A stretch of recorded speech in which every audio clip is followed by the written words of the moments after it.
The G7 group of rich democracies has warned Russia of massive consequences if it invades Ukraine. UK Foreign Secretary Liz Truss, speaking after a summit in Liverpool, said the group wanted Russia to stop its aggression towards Ukraine.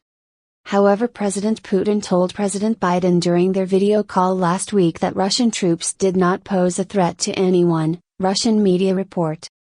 Tensions are growing as Moscow amasses troops on Ukraine's border. Mr. Putin added that he had no particular grounds for optimism after speaking to Mr. Biden, but would like to meet him in person. Local media quoted Kremlin spokesman Dmitry Peskov as saying. Russia and the US continue to have serious conceptual differences, Mr. Peskov added.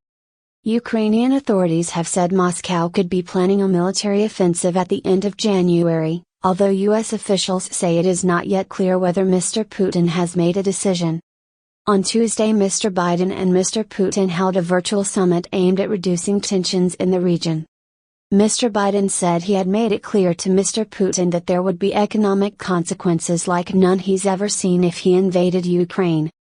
On Sunday, the G7 echoed that, saying, Russia should be in no doubt that further military aggression against Ukraine would have massive consequences and severe cost in response.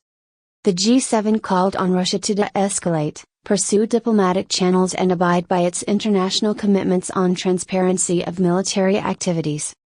Russian-backed rebels have been fighting Ukrainian troops there since 2014. We see and know what is happening in Donbas, he said, referring to the conflict zone. It certainly looks like genocide.